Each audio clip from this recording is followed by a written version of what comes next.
कर्माबाई, आप क्या कहेंगे कर्माबाई की भक्ति को? क्या वो उत्सव नहीं था? कर्माबाई कोई बंधन बार नहीं बांधती थी, कर्माबाई कोई चौक नहीं पुराती थी, कर्माबाई अपने घर के बाहर 2-2 दिए जला करके रखती हो, रंगोली बनाती हो, सुंदर कदली वृक्ष लगाती हो, इत्र से महका देती हो घर को कि भाई रोज जगन्नाथ जी आएंगे। कुछ नहीं करती थी, लेकिन उनके चित्त में उत्साह रहता था और महाप्रभु जी रोज जाते थे। कर्माबाई को जब महाप्रभु जी का साक्षात्कार होता था, वो जब प्रसाद पाने के लिए इतनी दूर से जाते थे कर्माबाई के पास, तो कुछ समय बाद कर्माबाई जगन्नाथपुरी आ गई और पुरी में ही निवास करने लगी। तो आज भी ऐसा नियम है पुरी में कि महाप्रभु जी की अगर सेवा में विलंब होता है ना, मतलब रोज के कुछ ना कुछ सेवा, कुछ ना कुछ उत्सव के क्रम ऐसे होते हैं कि महाप्रभु जी का प्रसाद बहुत विलंब से चलता है। मैं बता रहा था जिस दिन मैं यहां आया हूं उस दिन ठाकुर जी का एक प्रसाद तो सुबह 4 बजे लगा होगा, 3 बजे लगा होगा, इतना विलंब हो जाता है। विशेष महोत्सवों पर तो बहुत विलंब हो जाता है। तो जब कर्माबाई जगन्नाथपुरी पहुंच गई तो वहां पर वो विचार करती हैं अब यहां हम क्यों बनावें, यहां तो इतनी हंडियों में प्रसाद बनता है, महाप्रभु जी पाते ही हैं। लेकिन महाप्रभु जी संकेत करना चाहते थे कर्माबाई को कि आप ही बनाओ, हमको आपके हाथ का पाना है। तो संकेत कैसे करें? जबरदस्ती इतना विलंब कर देते थे भंडारी को कि 1-1, 2-2 बजे दोपहर में महाप्रभु जी का बाल भोग आता था। कर्माबाई जब देखती बोले सुबह से ठाकुर जी बेचारे भूखे बैठे हैं, उत्सव में इतना विलंब हो जाता है कि ठाकुर जी इतना विलंब से पाते हैं। तो कर्माबाई अपनी कुटिया में जाकर के सुबह सुबह जैसे ही पता चलती कपाट खुल गए उससे पहले ही उठ करके सुंदर सिद्ध करती खिचड़ी और ठाकुर जी का दूर से ही नील चक्र को दिखा करके आवाहन करती, बोले महाप्रभु जी बन गई, आ जाओ। और जैसे ही आवाहन करती थी ना, इतने में ही बगल की गली से ही मटकते भय मोटे से जगन्नाथ जी आ जाते थे और जल्दी आके बैठते। बलभद्र जी भी आते, सुभद्रा जी भी आते हैं, प्रेम से पाते। जो क्रम कर्माबाई अपने घर पर कर रही थी वो क्रम पुरी में जाकर के किया, वहां भी महाप्रभु जी आते थे और कर्मा की खिचड़ी पाते थे।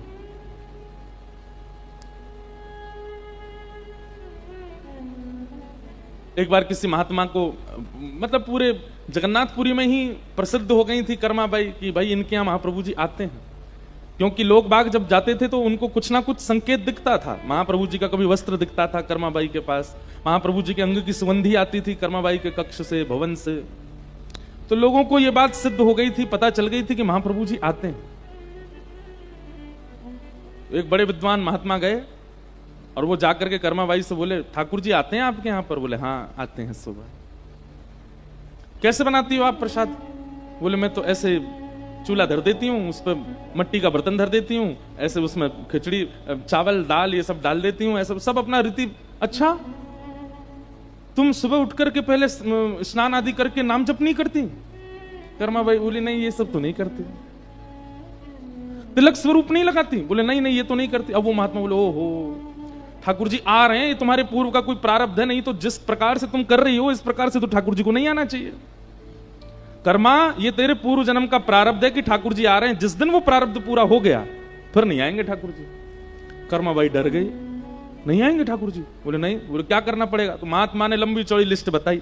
3 बजे उठो, उठ करके स्नान करो, फिर महोदधि जाओ, समुद्र में स्नान करो, फिर वापस आओ, आकर के फिर शुद्ध जल से स्नान करो, फिर उसके बाद ये नाम जप करो, इस दिशा में बैठ करके आसन लगा करके वहां पर बैठ करके थोड़ा ध्यान करो, फिर उसके बाद चंदन घिसो, चंदन घिस करके तिलक स्वरूप करो, 12 अंगों पर तिलक धारण करो, गले में कंठी माला पहन करके रहो, आदि आदि इतने नियम बता दिए। कर्माबाई सब लिखती गई, अच्छा ठीक है। अगले दिन सुबह सुबह कर्माबाई ने नियम शुरू किया और कर्माबाई का नियम चल रहा और ठाकुर जी द्वार पे बैठे और द्वार पे बैठे बैठे कर मैया कितनी देर और लगेगी? बोले अभी रुक जाओ, अभी अभी अभी तो तिलक घिसना है, चंदन घिस रही हैं, उसके बाद फिर तिलक स्वरूप कर रही हैं, फिर उसके बाद नाम जप में बैठे ठाकुर जी बैठे। बोले मैया दर्शन के लिए जाना है, जल्दी करो ना। कर्माबाई बोली रुक जाओ, अभी अभी मेरे को करने दो। आज ठाकुर जी भूखे ही लौट गए क्योंकि मंदिर में मंगला आरती होने लगी। ठाकुर जी दौड़े, ठाकुर जी मन में विचार करने लगे बलभद्र भैया जन कौन कर्मा को पूरा पाठ पढ़ा गया है, ये पहले जैसा कुछ कर ही नहीं रही है, अब ये क्या नियम में लग गई है। सुभद्रा जी बोली क्या नियम में लगी, ये सब नियम आपने ही वेदों में बताए, वही नियम कर रही है।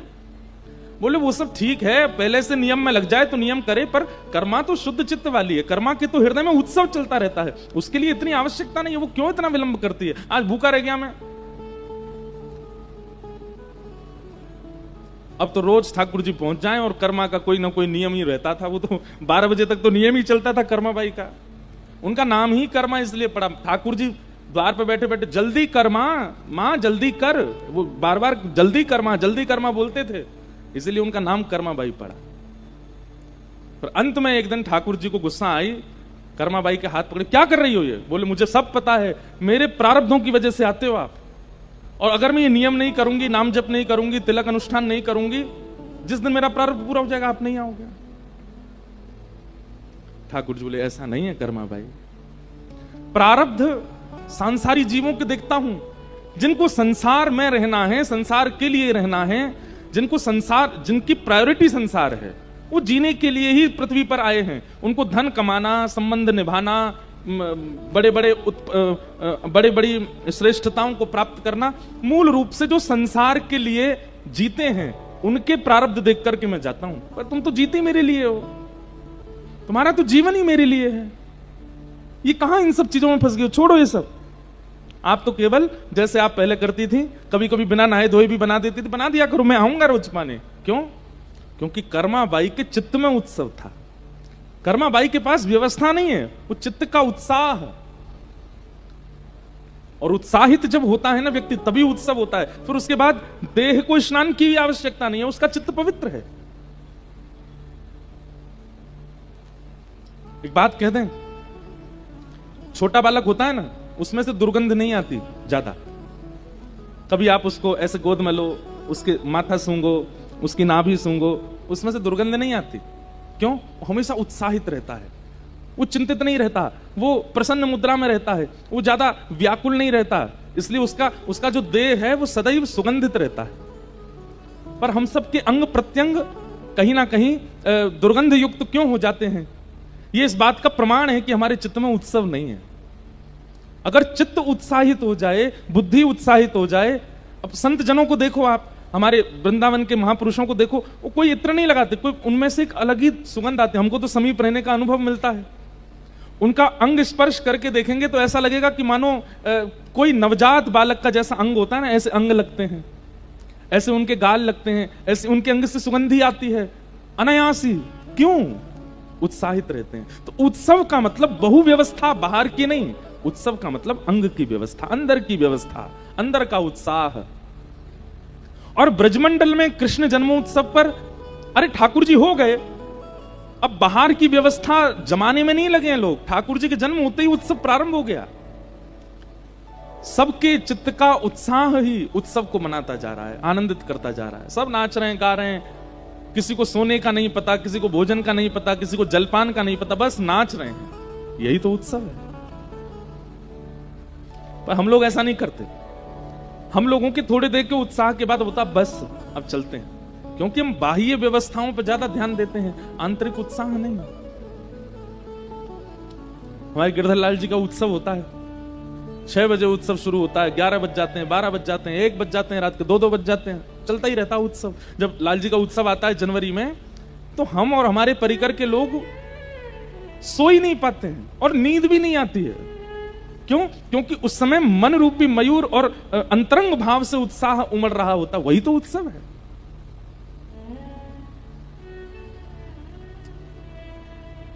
हमें जगन्नाथपुरी के महाप्रसाद में सबसे प्रिय है बाल भोग की खिचड़ी। आप में से किसी ने नहीं पाई हो तो अब जाइए तो पाइएगा। सुबह जो ठाकुर जी वो ठाकुर जी को प्रिय है। हमारे गोसाई श्री विठलनाथ जी एक दिन ठाकुर जी का दूध भोग लगा रहे थे, तो जैसे ही पर्दा किया तो ठाकुर जी सचल हो जाते थे, श्रीनाथ जी, तो सचल होकर के उनकी गोद में बैठ जाते थे गोसाई विठलनाथ जी की में, और कहते अब मोए पिबाओ। तो गोसाई विठलनाथ जी ऐसे पात्र में दूध लेते कटोरी में, और फिर उसको ऐसे घुमा घुमा के ठंडा करते, ठंडा करके फिर ठाकुर जी के अधर से लगाते, ठाकुर जी पीते। एक दिन ठाकुर जी ने एक लीला करी। कैसी लीला? जैसे ही पर्दा किया दर्शनार्थियों के आगे, सोई ठाकुर जी ऐसे रहते थे, सहज हो गए, सहज होके उतर के आए, गुसाई जी की गोद में बैठ गए। गुसाई जी बोले जय दूध पियो, लो दूध लेकर के थोड़ा ठंडो सो करके जैसे ही मुख में पधरायो, ठाकुर जी ने मुंह पीछे कर लियो, काबे हो जे आनंद ना आ रो, यहाँ में मीठो कम पड़ो है, नेक और मीठो डाल के लाओ, यहाँ में मीठो ना है। अच्छा एक बात तो पक्की है, हमारे ब्रज के ठाकुर जी को इतना मीठा प्रिय है कि होठ चिपक जाए हैं, इतना मीठा पीते हैं।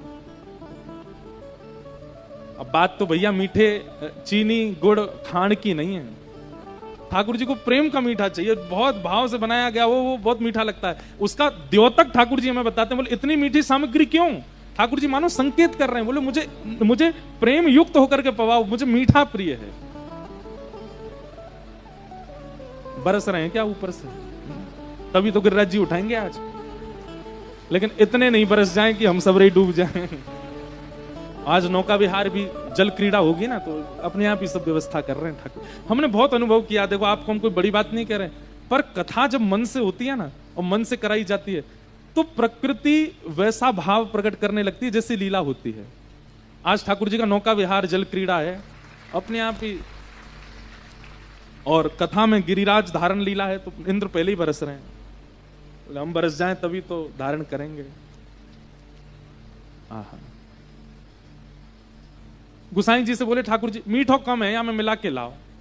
गुसाई जी ने फिर से ठाकुर जी को खड़ा किया, फिर ऐसे खड़े हो गए श्रीनाथ जी, दर्शन खोल दिए, रसोई घर गए, दूसरा दूध औटाया, उसमें थोड़ी और खांड डाली, फिर से सिद्ध करके लाए, पर्दा कियो, ठाकुर जी फिर से गोद में बैठ गए, दूध लेकर के नहीं फूंक मारे वहां में।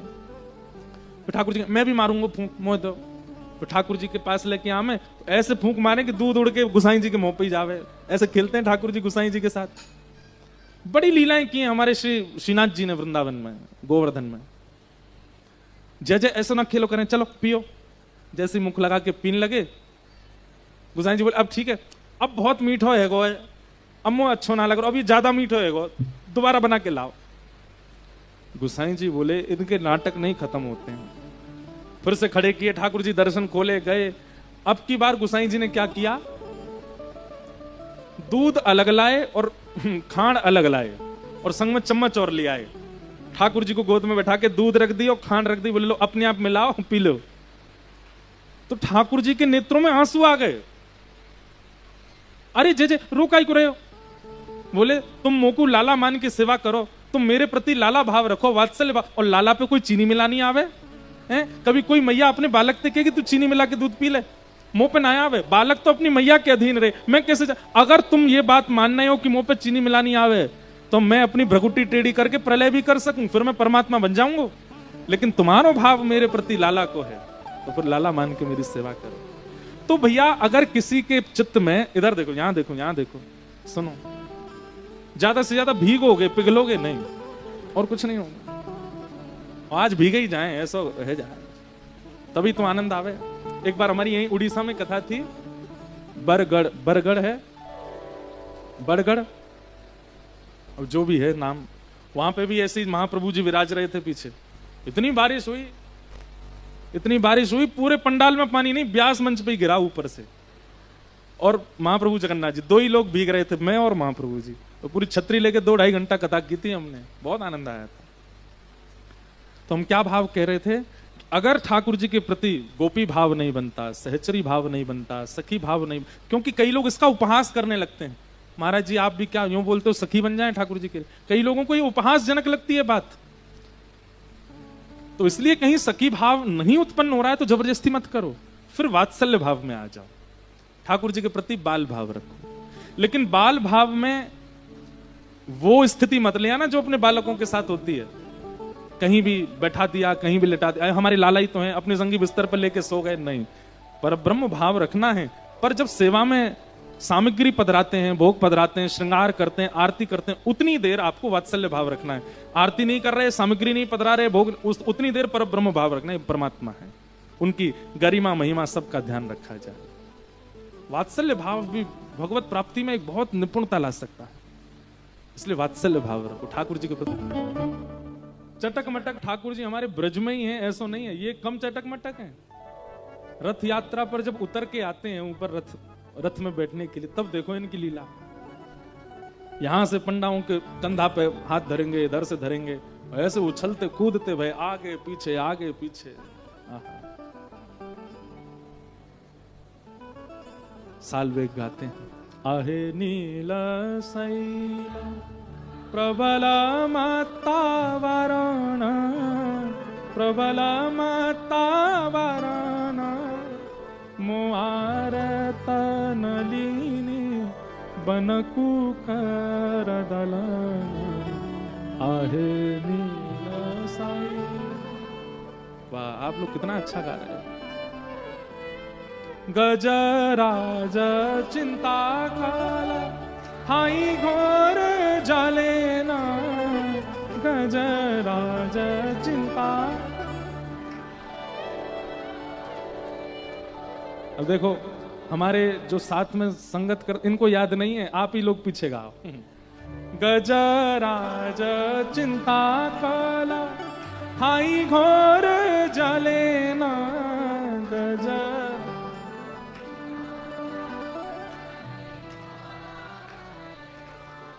चक्र पेशी नक्र नासी उधरी लयाना, आहे। क्या कहते हैं साल्वेग? अरे नीलाचल पर्वत के मतवाले हाथी। हाथी क्यों कहा? बोले आपकी चाल ही ऐसी है, ऐसे मटक मटक के आते हो आप ऊपर से। और देखो ये तो अंतरंग बात है, पर हमने सुना है कि कभी कभी महाप्रभु जी जब रथ यात्रा के लिए आते हैं तो कभी कभी अपने आप को इतना भारी कर लेते हैं कि हजारों पंडा पुजारी इनको पकड़ के उठाते हैं तो भी नहीं उठते, ये लेट और जाते कभी कभी उनके ऊपर, दो चार नीचे दब गए और खूब प्रसन्न होते हैं। वाह, कभी यूं गिरेंगे, कभी ऐसे गिरेंगे, कभी इनके ऊपर। ये क्यों करते हैं ऐसे? चटक मटक ठाकुर जी आनंद करते हैं। तो कहते हैं पुजारी लोग फिर इनको थोड़ी बहुत मीठी मीठी उड़िया में गाली सुनाते हैं। बोले उठ जाओ, अब क्या सुनाते, ये तो हम तो ब्रज के हैं, ब्रज की गाली दे सकें। और कहते हैं जैसे ही गाली देते हैं सुई हल्के हो जाते हैं, और फिर कहते हैं अब चलो, अब लेके चलो। ये रथ यात्रा जो पुरी में होती है, ये रास है उड़ीसा का, ये रास बिहार है ठाकुर जी का। इतनी लाखों गोपियां आगे पीछे और मध्य में श्री श्याम सुंदर रथ में विराजमान होकर रास करते हैं। भैया एक बात तो माननी पड़ेगी, पूरे भारतवर्ष में जहां कहीं भी श्री कृष्ण विराज रहे हैं, मंदिर में विराजने के बाद कभी बाहर नहीं आए। एकमात्र जगन्नाथ जी हैं जो बाहर आते हैं, सबके बीच में आते हैं। ऐसे महाप्रभु, अद्भुत लीला है। हम साल्विक की स्तुति गाते हैं, फिर साल्विक की स्थिति का जब स्मरण करते हैं ना, मेरे तो जितनी बार हम गाते हैं उतनी बार हमारे रोंगटे खड़े होते हैं। इतना सुंदर भाव है। आज भी महाप्रभु जगन्नाथ जी का रथ साल्वेग की समाधि के सामने रुक जाता है। आज भी ठाकुर जी याद करते हैं साल्वेग को। है कोई भक्त वत्सल? अरे हमारी भक्ति में ही कमी है, इसलिए भक्त वत्सलता का हमको दर्शन नहीं होता। वो तो आज भी कृपा करने के लिए बैठे हैं सबके ऊपर।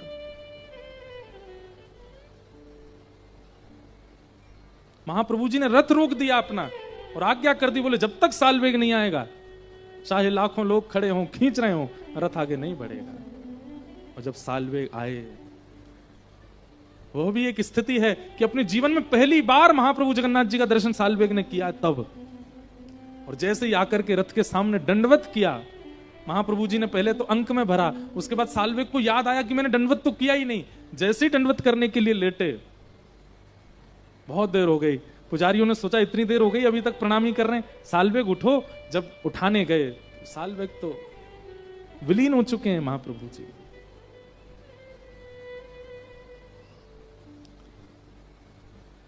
तो रथ यात्रा जो उड़ीसा में होती है ना, ये 15-20 दिन का उत्सव, ये महारास है उड़ीसा का। हमने आज तक रथ यात्रा का दर्शन नहीं किया है, डिजिटली किया है, प्रत्यक्ष उपस्थित होके तो अभी तक। इस बार हम ठाकुर जी से बहुत प्रार्थना कर रहे हैं, कथाओं का क्रम बहुत है, लेकिन निवेदन किया है ठाकुर जी से, रथ गुंडीचा जाता है उस समय तो कथा है, पर जब ठाकुर जी क्या पाहुनी है, हाँ आपको सबको पता है, वापस लौटते हैं, उसमें एक दिन का समय है, तो संभवतः मैं पहुंचूंगा महाप्रभु जी को एक बार रथ में तो देखें। नंदी घोष रथ में महाप्रभु जो विराजमान होते हैं, और क्या अद्भुत दर्शन देते हुए पूरे सब को, जो अंदर नहीं आ पाया उसको बाहर मिलने आते हैं ठाकुर जी, सबको देखते हैं। तो ये तो चटक मटक ब्रज में नहीं है, ये तो आपके पुरी में भी चटक मटक ही बैठे हैं। क्या बढ़िया दाल भात रोज पाते हैं। ठाकुर जी धीरे धीरे 3 वर्ष के हो गए। गोपियां सब ठाकुर जी की शिकायतें ले लेकर के यशोदा मैया के पास आती। मैया ने एक दिन सब गोपी डांटी, बोले तुम पे और कोई काम नहीं है, पूरे दिन मेरे लाला की शिकायत करती रहो, रंगे हाथ पकड़ो तो मानूंगी। लेकिन ठाकुर जी रंगे हाथ पकड़ में ही नहीं आते किसी गोपी के। वास्तव में बंधुओं, यहां पर शुकाचार्य जी वर्णन करते हैं गोपियों का कि वत्सान मुंचन क्वचित समय क्रोश संजात हास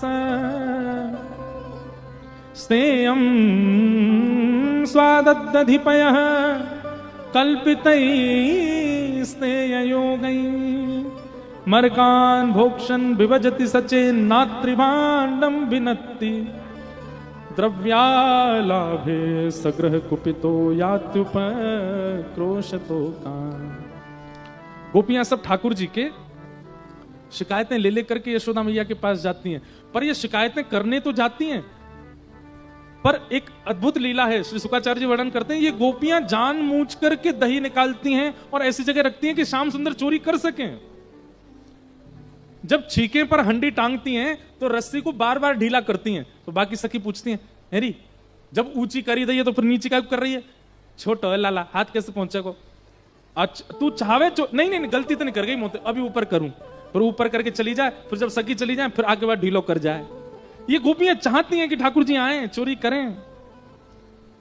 या दोहने बहनने मथनो पलेपा प्रेंखें खनार भरुदितो क्षणमार जना दो। ये गोपियां दोहन भी करती हैं ना जब गाय के दूध का, तो दोहन करते समय भी ये सोचती हैं कि कितनी सुंदर सुगंधी दुग्ध की आ रही है, या औटाऊंगी, औटा करके यहाँ मैं खांड डालूंगी, और जब खांड डाल करके मीठो मीठो बन जाएगा तब या की दही जमाऊंगी, और दही जमा करके छींका पे लटकाऊंगी, शाम सुंदर। वो यही सोचते सोचते दूध निकालती है।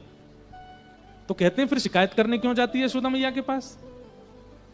बोले शिकायत करवे या मारे जावे, कि शिकायत करवे जाएंगी तो गुस्सा है करके यशोदा मैया लाला को डांटवे बुलावेगी, और पकड़ करके यशोदा मैया डांटेगी, उतनी देर श्याम सुंदर को और निहार लेंगे, उतनी देर और देख लेंगे।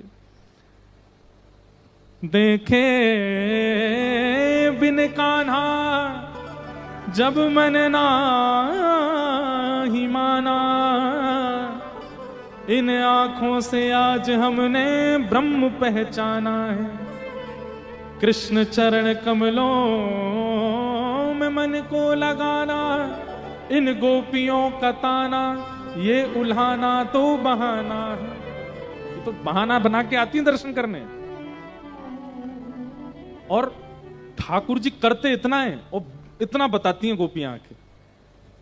एक गोपी बोली, मैया वत्सान मुंचन क्वचित समय तुम्हारो लाला मेरी गैया के बछड़ा बछड़ियां ने खोल के भाग जाए, सबरो दूध बछड़ा बछिया पी जाए, हमारे कच कछु बचे ही ना है। यशोदा मैया बोली, मेरो लाला बड़ो दयालु है भाई, यूं लगे कि गैया को सबरो दूध बछड़ा बछियान को मिलना चाहिए, हमारे खुल के चलो जाए। दूसरी गोपी बोली, इस बात से कोई गुस्सा नहीं आया, ऐसी कोई बात बोलो मैया को क्रोध आवे। तो एक गोपी बोली, तुम्हारो लाला स्तेयम, स्तेयम कहते हैं चोरी को, चोरी करे तुम्हारो लाला। यशोदा मैया जोर से हंसी, बोले मैया तुम्हारो लाला चोरी करे, तुम हंस रही हो। यशोदा मैया बोली, नंद भवन में 32 चौक हैं। कितने चौक? जैसे एक घर में एक चौक होता आंगन, ऐसे 32 आंगन है नंद भवन में, और प्रत्येक आंगन में ऐसी ऐसी मणियां लगी हैं कि वो मणियां खोजे से दुनिया में नहीं मिलेंगी। 32 चौक के आंगन में मेरो लाला लोट खावे। कहा कमी है वाक्य का, तुम्हारे घर आके चोरी करेगो? अरे ना मैया, हम रत्नन की चोरी की बात ना कर रही, तो काय की दधिपय, दही दूध मक्खन की चोरी करे। मैया और जोर से हंसी, गोपी को पकड़ के ले गई। जे कहा है? गोपी बोली, ये तो कुआ है, झांक के देख काय को कुआ है। बोले मैया ये तो दोहरो दोहरो से कुछ लग रहा, दोहरो कहते हैं सफेद को ब्रज भाषा में। मैया यहाँ में तो कुछ दोहरो दोहरो। बोले घी को कुआ है, वो पल्लंग को, वो मक्खन को कुआ है, वो छाछ को कुआ है। बोले दुनिया के घरन में मटका हूं मैं मक्खन के, मेरे घर में कुआ है। मेरो लाला चाहे तो बाल्टीदार के मक्खन में नहावे। तुम्हारे घर चोरी करेगा मक्खन की? बालकन को स्वभाव होवे, अपने घर की रोटी बढ़िया ना लगे पड़ोसी के घर की खा लेंगे। मैया देख वो पड़ोस की आंटी बहुत अच्छा भोजन बनाती, क्यों मेरे हाथ की बढ़िया ना लगे? बालकन वो स्वभाव है, दूसरे के घर को अच्छा लगे। ने काद मक्खन खा लिया, तुम शिकायत कर भी आई हो घर पे। एक गोपी बोली, मरकान भोक्षण विभजति सचिन, तुम्हारो लाला अकेलो मक्खन चुरावे, हमें कोई दिक्कत नहीं, पर ये तो बाल गोपाल चौर प्रचार प्रसार मंडल लेके चले संग में, एक रजिस्टर्ड संस्था है तुम्हारे लाला की, वहां में मधुमंगल, श्रीदामा, तन सुखा, मन सुखा, धन सुखा, सुबल, तोक, ये सब लाला के संग चले। और केवल मानवों की नहीं है वो संस्था, मरकान मतलब बंदर भी है वहां में। तो काबे हो, मेरे लाला को स्वभाव है अकेलो ना खावे, बांट के खावे। एक गोपी बोली, नात्री भांडम भिनत्ती, मैया मक्खन खा जाए, बंदरन में लुटावे, सखान में कोई दिक्कत, मटकी तो छोड़ जाए करे, बांस लेके आवे मटकी ने फोड़ दे। मैया बोली, मेरे लाला को स्वभाव है मट्टी को बर्तन एक बार ही प्रयोग करना चाहिए, फिर वाकू नष्ट कर देना चाहिए, दूसरों मटका लाना चाहिए, एक थाली में बार बार ना पावे। गोपियां बोली, हमारे सारे बाण निरर्थक हो रहे हैं, कुछ ऐसा बोलो जिससे मैया को क्रोध आवे। एक गोपी बोली, मैया इन सबन की छोड़ो, मेरी सुनो। बोले, तू बता। मेरे पति 60 वर्ष के भय परसों, उनको जन्मदिन हतो, मैंने घर पे सत्यनारायण भगवान की पूजा रखी और सब ब्रजमंडल में हल्ला करवाया कि भैया सत्यनारायण भगवान की पूजा, सब पंजीरी खावे आई हो। पंजीरी समझते हैं? पंजीरी का भोग लगता है सत्यनारायण भगवान को। तुम्हारे लाला पतो चल गई, सवेरे सवेरे आगो मेरे घर बिना नहाए धोए और आंख मीट तो भैया आयो, अभी उठो ही है, काजल फैल लो पूरो। मुझे तो बोलो, भाभी कहा बना रही है? मैंने की लाला दूर दूर भीतर मत, तू नहायो ना, अभी धोयो नहीं, जय जय के काजे भोग बननो है। कौन सो जय जय? बोले सत्यनारायण। तो बोले टेढ़ो से मुंह करके और कमर पे हाथ धर के बोलो, भाभी सांची पूछे, असली जय जय तो मैं हूं, मेरो भोग लगा दे। ये सत्यनारायण कछु ना देखो, तू मेरो भोग लगा। तो मैया मोह ने गुस्सा आ गई, तो मैंने ने ऐसे धीमे से हाथ ऐसे मार दिया, ओके चल नहावे ना धोवे, मोह दोनों जाने ना बने, जय जय चल नहा किया। तो टेढ़ी से अच्छा जय जय मार रही है तू को दंड मिलेगा, नरक जानो पड़ेगा तू को। हाँ चली जाऊंगी नरक, चल भगी आते। मैंने मैया ने एक भगाई दियो, इतनी बुरी लग गई लाला है, बाहर ते कुत्ता के 2 पिल्ला उठा लायो और सत्यनारायण भगवान के सिंहासन पर पटक के भाज गए माते। और जाते जाते बोलो, मैं भाभी अपने जय जय देख लेने के एक बार। मैं दौड़ के गई, सत्यनारायण भगवान के बगल में 2 पिल्ला बैठे हैं, ऐसो तुम्हारो लाला। अब मैया धीमे धीमे हंस रही है, बोले तेरे तो सत्यनारायण भगवान के बगल में पिल्ला बैठा के गयो, नंद बाबा के तो शालिग्राम जी खा गयो गुलाब जामुन समझ के, ये तो कृपा करिए, ऐसो को चुना कियो लाला ने। मैया मेरी बात अभी खत्म ना भैया, पूरी सुनो। बोले अच्छा फिर कहा? फिर मैया सत्यनारायण भगवान की पूजा भई, कथा भई, सब आए, तुम्हारो लाला नहीं आया हो। मैंने मधुमंगल से कही कि जाके लाला बुलाला बुक क्यों ना आयो। थोड़ी देर बाद मधुमंगल आके बोलो, मैया वो तो बड़ो नाराज बैठो हो, करो यानी असली देवता को अपमान किया है, कभी सुखी नहीं रहेगी। मैया ऐसा उधम, अब यही बात पूरी नहीं भैया, मैया फिर कैसे बताऊं आगे, यानी कहा क्यों? मैया बोली नहीं बता, तू कहा क्यों? बोले मैया आधी रात सब मेहमान चले गए, दाल बाटी पा करके मैं और मेरे पति सो गए, 60 वर्ष के मेरे पति भय, आधी रात में तुम्हारो लाला खिड़की ते हमारे कमरा में आ गो। अब ये ठाकुर जी ने किया नहीं है, जबरदस्ती बना रही हैं। और मैया मेरे पति की दाढ़ी मेरी चोटी ते बांध के भाज गयो, और जैसे ही नींद खुली मेरी, मैंने जैसे ही उठी तो पति की दाढ़ी खिंचे, मेरी चोटी खिंचे। मैया बोली ये लाला ने कियो? बोले हाँ मैया तुम्हारे लाला ने कियो।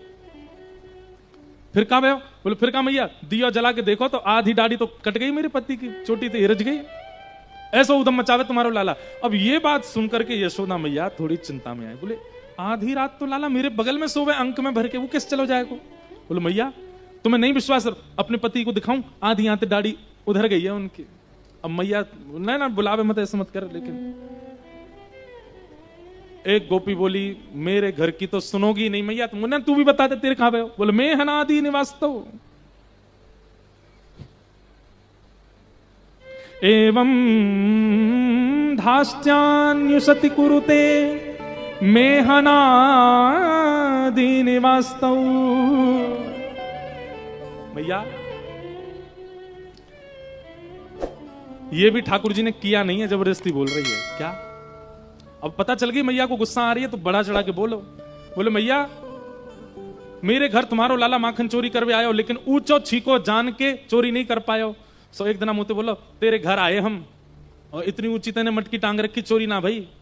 मैंने कि लाला मैं तो ऐसे टांगूंगी, तू कभी ना चोरी कर पाएगा, और मेरे घर तो झांकी हो मत, तो को कछु ना मिलेगा। तो मोते बोलो तेरे घर ते हम भूखे लौटे हैं, हम भी नंद जी के लाला नहीं, अगर एक दिन तुम्हारे घर में सब भूखे नहीं रहे तो। यशोदा मैया बोली फिर का कियो। बोले फिर का मैया, आदमी भूखों के कब रहे जब वहां को चूल्हो टूट जाए। बोले तेरो चूल्हो टूट गो। बोले चूल्हो ना टूटो। बोले तो कहा कियो। बोले मैं हनादी निवास्तव, रात के अंधेरे में सुबेरे सुबेरे सबन के उठवे थे पहले तुम्हारो लाला आयो और मेरे चूल्हा पे बैठ के धोती उतार के सब करे आयो। यशोदा मैया बोली कन्हैया ने कियो। हाँ मैया तुम्हारो लाला। अब मैया को क्रोध आया। बोले मेरो लाला ऐसा ना कर सके, मेरो लाला तो आचार विचार शुद्धि को पालन करे, वो ऐसे कैसे कर दे। बोले मैया चल दिखाऊं तो चूल्हा। अब वो विराजमान है। मैया बोली तो रुक मैं अभी लाला बताऊं। और मैया ने सुबह सुबह का समय, ठाकुर जी की मैया रात में ऐसे काजल लगा देती है आंखों में, यहां पे 2-3 बिंदी लगा देती है, लाला को नजर नहीं लगे। सुबह सुबह ठाकुर जी 5 वर्ष तक तो पलना में ही सोए हैं, अभी 3.5 वर्ष के हैं। मैया ने आवाज लगाई लाला ओ कन्हैया। अब रोज तो मैया आती है। अच्छा ठाकुर जी ऐसे नहीं उठते हैं, कैसे उठते हैं पता है, नींद में ही यशोदा मैया नीचे हाथ लगाती है और लाला को ऐसे उठावे, आंख नहीं खुली है, और तभी लाला के मुख में दूध को पात्र लगा दे। ठाकुर जी पीते पीते पीते फिर आंख खोलते हैं, ऐसे नींद उठती है ठाकुर जी की। लेकिन आज यशोदा मैया नीचे से ही चिल्ला रही है। ठाकुर जी बोले खाएगो मैया नीचे से ही बुला रही है। आंख मीड़ते भय ठाकुर जी जैसे ही आए, इतनी सारी गोपी सुबह सुबह देख करके ठाकुर जी डर गए और यशोदा मैया के पीछे छिप गए और मैया की एक साड़ी को एक भाग उठा करके ठाकुर जी वहां के अंदर घुस गए। बालक डरे सुबह सुबह, इतने लोगों ने ना देख पावे। तभी ब्रह्मा जी कहते हैं वेद तरी प्रतुशाखम मृगतम मिलितम न तद ब्रह्म मिलितम मिलितम कहां गोप वधूटी पटान चले न बद्ध।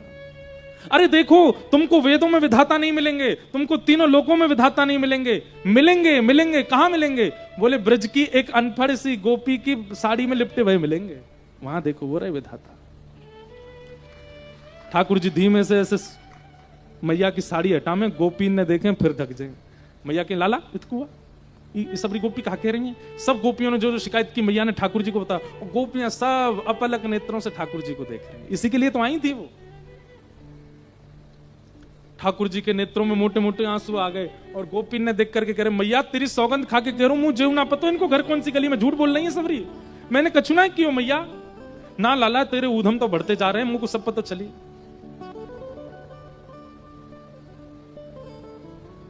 जब गोपियों के सामने बहुत डांट दिया मैया ने, आज ठाकुर जी नीचे नजर करके और रोए रोए से हो गए।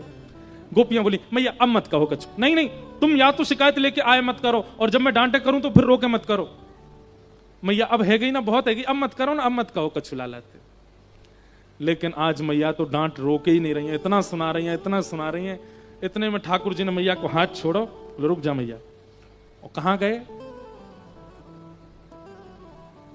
ठाकुर जी गा रहे हैं मैं नहीं माखन खायो मैया मोरी, मैं नहीं दही चुरायो, मैं नहीं माखन खायो मैया मोरी, मैं नहीं दही चुरायो।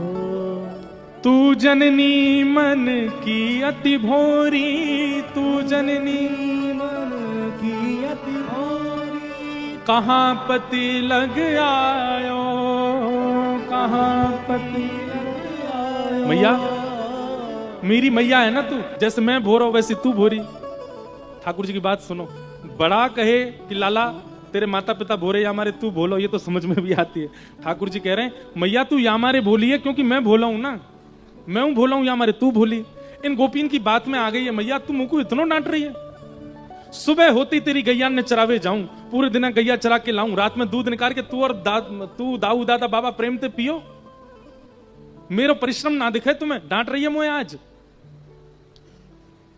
ये ले अपनी लकुट कमरिया, ये ले अपनी लकुट कमरिया, बहुत ही नाच नचायो, बहुत ही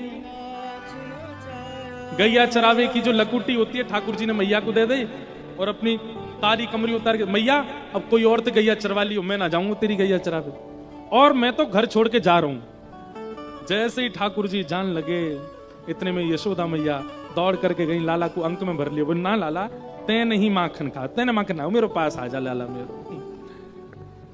और सब गोपियों को भगा दिया मैया ने। ऐसे ठाकुर जी बाल लीला करते हैं। बोलो बाल कृष्ण लाल की। एक पूरी 7 दिन की कथा तो केवल ठाकुर जी की बाल लीलाओं पे ही हो सकती है, इतनी लीलाएं ठाकुर जी की। दूध चोरी लीला अलग है, माखन चोरी अलग है, दही चोरी अलग है, एक फूटकार लीला अलग है। फूटकार लीला कैसी है? एक गोपी के यहां गए ठाकुर जी, दूध रखो माने अधोटो दूध, सोई ठाकुर जी ने वहां ऐसे बांस से छिद्र किया, दूध जैसी गिरन लगो, ओक लगा करके ठाकुर जी पी गए।